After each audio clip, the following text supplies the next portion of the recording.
وہاں رسول اللہ کے ایک صحابی کو پتہ چلا کہ شادیانے بجائے جا رہے ہیں، باجے بجائے جا رہے ہیں خوشی سے. یہ کائے کی خوشی ہے؟ کہا یہ حسین ابن علی قتل ہو گئے ہیں، ان کی خوشی بنائی جا رہی ہے. کہا یہ قافلہ کہاں سے داخل ہوگا؟ کہا باب الساعہ سے. وہاں تشریف لے گئے حضرت سہل ان کا نام ہے، صحابی رسول. معلوم ہوا صحابی رسول جتنے تھے وہ امام علی مقام کے ساتھ تھے. انہوں نے خواتین اہل بیت کی خدمت میں عرض کیا کہ میں آپ کے نانا جان کا صحابی ہوں اور مجھے بڑا دکھ ہوا ہے یہ منظر دیکھ کر، تو میرے لائق کوئی خدمت ہو تو فرمائیں. اب ذرا سنو خواتین اہل بیت نے کیا کہا. انہوں نے کہا کہ اگر تم کچھ کر سکتے ہو تو یہ سرہائے مبارک ہم سے ذرا دور کر دو، لوگ ادھر دیکھتے رہیں اور ہماری طرف ان کی نگاہ نہ پڑے. یعنی اس موقع پر بھی انہیں پردے کا اور اپنی شرم و حیا کے تحفظ کا خیال ہے.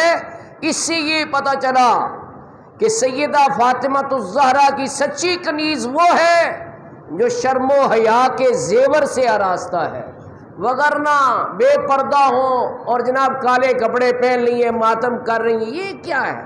یہ تو ان کے اسوہ اور طریقے کے بالکل برعکس اور برخلاف ہے. انہوں نے اس موقع پر بھی کہا کہ ہماری طرف کوئی نہ دیکھے، یہ سرائے مبارک ہم سے دور کر دو. انہوں نے 600 درہم دے کر نیزہ برداروں سے کہا کہ تم ذرا آگے ہو جاؤ اور خواتین سے فاصلہ ہو جائے. اب یہ سرائے مبارک یزید کے دربار میں پیش ہوئے تو وہاں اس موقع پر کیسر روم کا ایک سفیر بیٹھا ہوا تھا.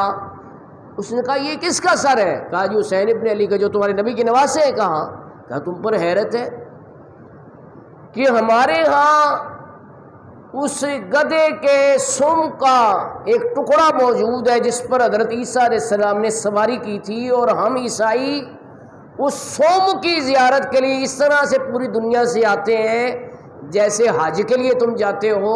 تم پر حیرت ہے، ہم تو ایک سوم کی اتنی تعظیم کر رہے ہیں، تم نے نبی کے نواسے کو شہید کر دی ہے. یہ جب سنا یزید نے کہا واقعی یار یہ تو کام بڑا خراب ہوا ہے، ساری دنیا مجھے لعنت ملامت کرے گی. تو اس موقع پر یزید نے یہ بیان دیا کہ جی میں تو اس سے راضی نہیں تھا، یہ سارا کیا دھرا ابن زیاد کا ہے، میں یہ نہیں چاہتا تھا کہ حسین شہید ہو جائے. یہی وہ بیان ہے جس کو لے کر آج یزید کی حمایت کرنے والے یہ کہتے ہیں کہ دیکھو جی یزید کا تو کوئی جرم ہی نہیں ہے، یہ سارا کیا دھرا تو ابن زیاد کا ہے، دیکھو اس نے یہ بیان دیا. تو ہم اس بیان کا انالیسس کرتے ہوئے یہ کہتے ہیں کہ بھائی اگر اس کا یہ ہے ڈپلومیٹک بیان، جو سیاسی بیان نہیں ہوتے، یہ اس قسم کا بیان ہے. اگر وہ نے اس بیان میں سچا تھا تو کیا ابن زیاد سے اس نے کوئی مواخذہ کیا، کوئی سزا دی؟ یا چلو سزا نہیں، مواخذہ نہیں، آیا اس کو اس کے عہدے سے معزول کیا؟ تو ان تینوں میں سے کوئی بات بھی نہیں ہے، سزا بھی نہیں ہے، پوچھ گچھ بھی نہیں ہے، اور اسے اپنے عہدے سے معزول بھی نہیں کیا. جب تینوں باتیں نہیں ہیں تو اس کا مطلب ہے کہ یزید اپنے بیان کیوں یہ ایک ڈپلومیٹک سٹیٹمنٹ ہے، ایک سیاسی بیان ہے، وگرنہ در حقیقت اسی کے حکم سے ہی یہ سارا کام انجام پایا. تو یزید کے حمایتیوں کو سوچنا چاہیے کہ ایک بیان کو لے کر کے وہ اسے بری ذمہ نہ کریں واقعہ کربلا سے. ٹھیک ہے نا؟ تو آپ حیران ہوں گے کچھ کہ کون ہے جو یزید کی حمایت کرتے. کچھ لوگ ہیں ابھی بھی جو یزید کی حمایت کرتے ہیں اور اسے واقعہ کربلا کا ذمہ دار نہیں ٹھہراتے اور کہتے ہیں جی یہ ابن زیاد کا سارا کیا دھرا. تو ابن زیاد نے کس کے آرڈر سے یہ کام کیا؟ ظاہر ہے یزید کے آرڈر سے کام کیا سارا. تو یہ سوچنے والی بات ہے.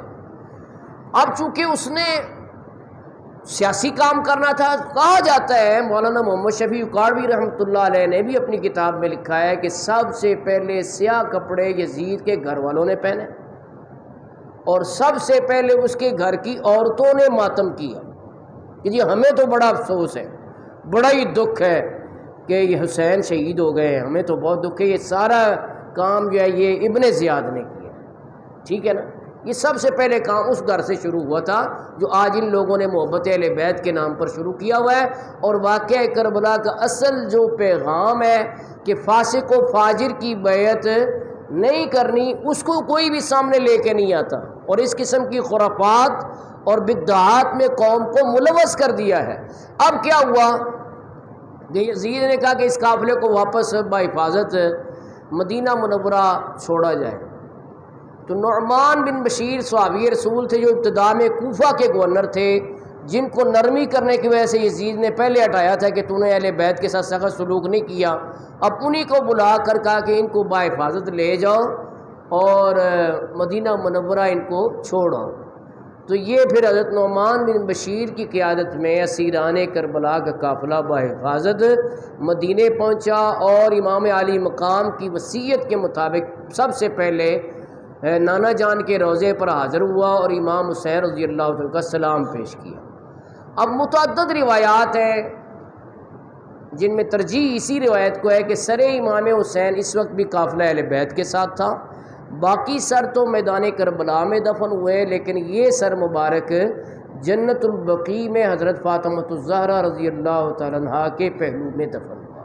باقی دو روایتیں بھی میں بتا دیتا ہوں، کچھ نے کہا کہ نہیں یہ قافلہ واپسی میں میدان کربلا سے گزرا اور امام عالی مقام کا سر بھی وہاں آپ کا جہاں دھڑ مدفون ہوا تھا وہیں سر بھی دفن کیا گیا۔ ایک اور روایت ہے وہ بڑی بعید از قیاس ہے کہ قاہرہ کے اندر بھی ایک مسجد راس الحسین اسے کہتے ہیں، وہاں پر کہا جاتا ہے کہ امام عالی مقام کا سر وہاں مدفون ہے۔ بہرحال زیادہ جو مستند اور قرین قیاس روایت ہے وہ یہی ہے کہ جنت البقیع میں حضرت فاطمۃ الزہرا کی قبر مبارک کے پہلو میں حضرت امام حسین کا سر دفن کیا گیا۔ جہاں بھی وہ روحوں کا معاملہ تو مختلف ہے نا، ٹھیک ہے نا۔